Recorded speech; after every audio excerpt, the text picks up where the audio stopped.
kebenaran itu harus berdasarkan data, atau jangan-jangan dengan reasoning atau nalar yang kemudian kita bangun itu sebenarnya udah cukup bagi kita untuk menemukan kebenaran di situ. Bagaimana tanggapan Anda?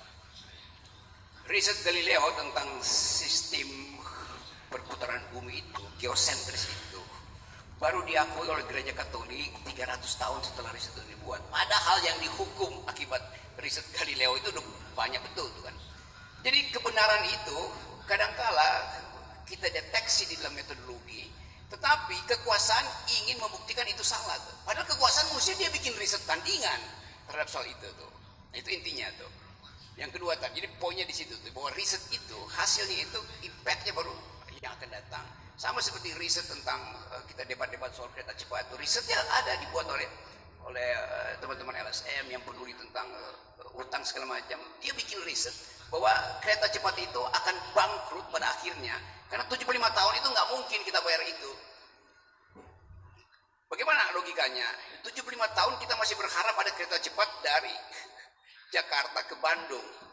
Itu artinya kita menghentikan penemuan-penemuan teknologi, kita menghentikan proyek riset tentang mobil terbang gitu kan.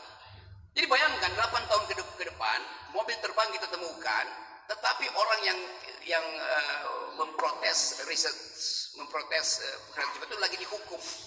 Lalu orang itu bilang, lihat aja, kereta cepat udah bangkrut, tapi saya masih dihukum. Padahal riset saya betul. Itu yang disebut Galileo paradoks tuh, Galileo Galilei. Dia udah dihukum, dihukum mati itu. Tetapi baru 300 tahun baru gereja Katolik benar yang diriset oleh Galileo berdasarkan prinsip Kopernikan, bahwa yang memutari matahari itu justru bumi, bukan matahari yang memutari bumi kan. Jadi itu poin dasar yang kalau kita belajar secara riset itu banyak yang baru dibuktikan setelah itu.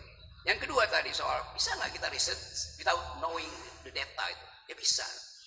Riset logika, riset proposal hukum itu nggak perlu data. Stare decisis itu nggak ada datanya tuh.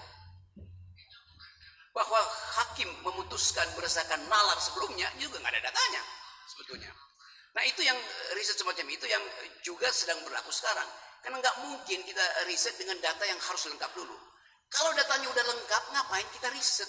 Udah blantan di depan kita tuh. This is the fact, ngapain riset tuh?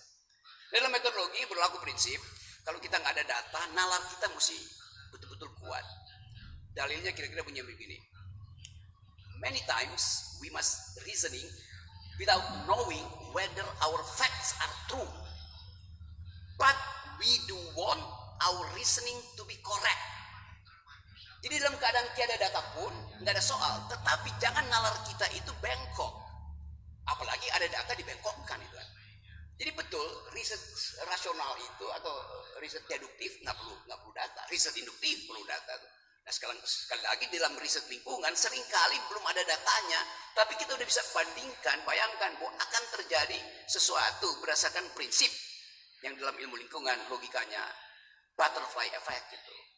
Kepak sayap kupu-kupu di hutan Amazon bisa menimbulkan badai di California. Silakan riset. Lawrence Pardam itu. Tetapi logikanya betul. Kalau keadaan homeostatiknya itu tidak diganggu, maka kepak sayap kupu-kupu bisa membatalkan panen di California itu. Asap motor gede dari Presiden Jokowi, kalau walaupun dia cuma muter-muter di Istana Negara itu, main motor gede, bisa membatalkan panen singkong wortel di kaki gunung gede. Apalagi kalau di kaki gunung gede udah ditulis itu proyek strategis nasional, batal semua panen petani di Cipanas.